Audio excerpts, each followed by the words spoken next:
Maximum মানুহে direct selling industry বা network marketing industry এটাৰ লগত জড়িত হোৱাৰ পাছত এই বিগ তিনটা মিস্টেকৰ কাৰণেই হয়তো আজি বহুতে এৰি থৈ গুচি যায় আৰু ডাঙৰ এটা টিম ক্ৰিয়েট কৰিব নোৱাৰে।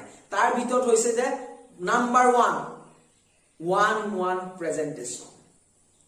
Yes, 1 presentation. মই ডিটেইলছত কৈছো 1 presentation মানে কি আজি আপুনি ডাইৰেক্ট সেলিং বা নেটৱৰ্ক মাৰ্কেটিং ইন্ডাস্ট্ৰি এটাৰ লগত জড়িত হৈলে আপুনি ৰিলেচনৰ মানুহ বা আপুনি ফ্ৰেণ্ডক সেই প্ল্যানটো বুজাবলৈ গৈছে।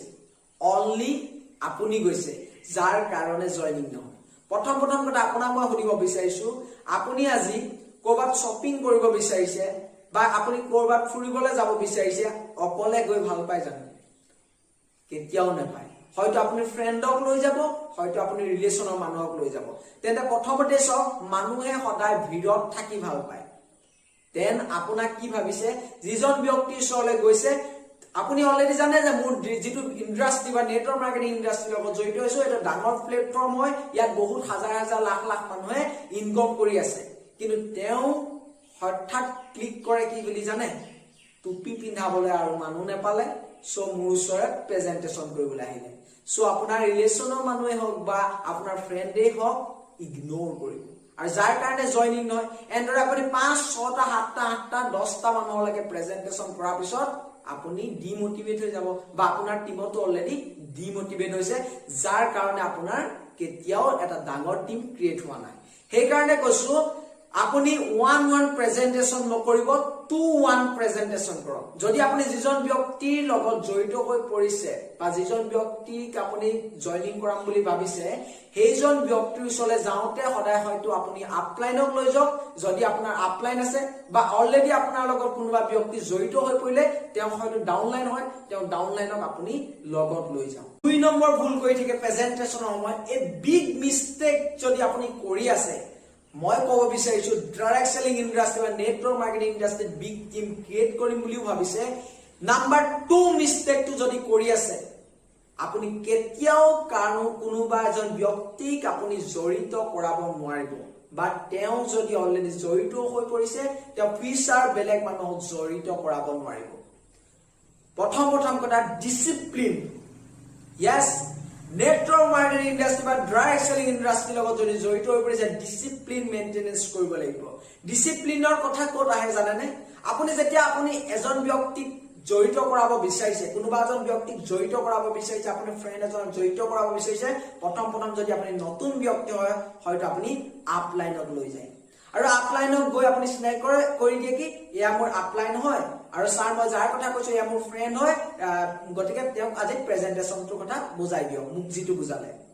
আৰু এইটো কোৱাৰ পিছত ম্যাক্সিমাম মানুহক মই দেখো আপলাইনৰ দায়িত্ব হেখিনিতে সামৰি আপুনি কি কয় মোবাইলত লাগি থাকিব। তাৰ পিছত মাজতে কাৰোবাৰ ফোন আহিল কওকচোন কোৱা গৈ আছো স্যাৰ ৰ'ব 1 মিনিট প্ৰেজেন্টেশন কৰিব ৰ'ব মোক বহুত আৰ্জেন্ট কল পাইছে। আৰে আপুনি আপলাইনক কি বুলি ভাবিছে আৰু আপুনি আপলাইনক কি বুলি ভাবিছে? যদি আপুনি এটো মিস্টেক কৰি আছে যে মই চ্যাটিং কৰি থাকো বা মই ইনষ্টা ফেসবুক এমত খুলি থাকো দেন কিন্তু আপোনাৰ টিমত কেতিয়াও জড়িত নহয়। কিয় জড়িত নহয় মই তাৰ কথাও কৈছো যিজন ব্যক্তিক জড়িত কৰাবলৈ গৈছে তেওঁহে আপোনাক চিনি পায়। আপুনি যদি আপলাইনক ৰেসপেক্ট নকৰে তেন্তে আপোনাৰ প্ল্যানটোত আৰু ডাঙৰ হ'ব তাত কোনো ৰিজাল্ট নাই। কাৰণ ভৰসা কাক কৰিব? আপলাইনক নহয় কাৰণ আপোনাক ভৰসা কৰি আহিব। গতিকে আপুনি এটো যদি মিস্টেক কৰি আছে দেন কেতিয়াও জড়িত নহয়। নাম্বাৰ 3 বিগ মিস্টেক যাৰ কাৰণে ম্যাক্সিমাম ৰিজাল্ট অহাৰ আগমুহূৰ্তত খতম ৰিজাল্ট নাই। মই জয়নিং কৰাৰ ম্যাক্সিমাম মানুহ জয়নিং অৱস্থাতে ম্যাক্সিমাম মানুহক দেখো এৰি দিয়ে। এটো ডাঙৰ মিস্টেক কৰি থাকে। তাৰ মিস্টেকৰ আৰ্ট হৈছে ক্লোজিং কৰিব নাজানে সামৰণি মাৰিব নাজানে। কেনেকে ধৰণে সামৰণি মাৰিব লাগে এজন ব্যক্তিক ধুনীয়াকে বুজাই আহিছে সামৰণি যদি মাৰিব নাজানে দেন কেতিয়াও জড়িত নহয়। যদি আপোনাৰ ক্ষেত্ৰটো হৈছে তেতে যদি আপুনি ক্লোজিং কৰিব নাজানে কেনেকে ব্যক্তিক কৰিম এপ্ৰোচ কৰিম লাষ্টত দেন মই অলৰেডি ভিডিও বনাই দিছো আৰু যদি আপোনালোকৰ আৰু এক্সট্ৰাকে ভিডিও লাগে দেন আপোনালোকে মোক কমেন্ট কৰিব। যিসকল ব্যক্তিয়ে লাষ্টলৈকে এই ভিডিওটো চাই আছে মই তেওঁলোকক বিগ কংগ্ৰেচুলেশ্যন দিছো কাৰণ ম্যাক্সিমাম মানে মই অলৰেডি জানো এটো দীঘল হৈ গ'ল টপিকৰ পৰা ম্যাক্সিমাম মানে স্কিপ কৰি গুচি গ'ল। কিন্তু আপুনি হেতু ক্যাটেগৰীত থাকিব বিচৰা নাই আপুনি এনেকুৱা এজন ব্যক্তি ডেডিকেটেড হৈ কাম কৰিব বিচাৰে আপুনি 10 জন পাৰ্সনক সহায় কৰিব বিচাৰে আপুনি আনক সহায় কৰিব বিচাৰিছে আৰু আপুনি জীৱনত কিবা এটা কৰাৰ ইচ্ছা আছে যাৰ কাৰণে আজি এই ভিডিওটো শেষলৈকে আছে বিগ কংগ্ৰেচুলেশ্যন আমি একেলগে হাতে হাত ধৰি আগুৱাই যাম আৰু আমি উইন হম so wish you all the best be the best খালি এপ্লাই কৰিব action is the main key of success এই কথাষাৰ সদায় মনত ৰাখিব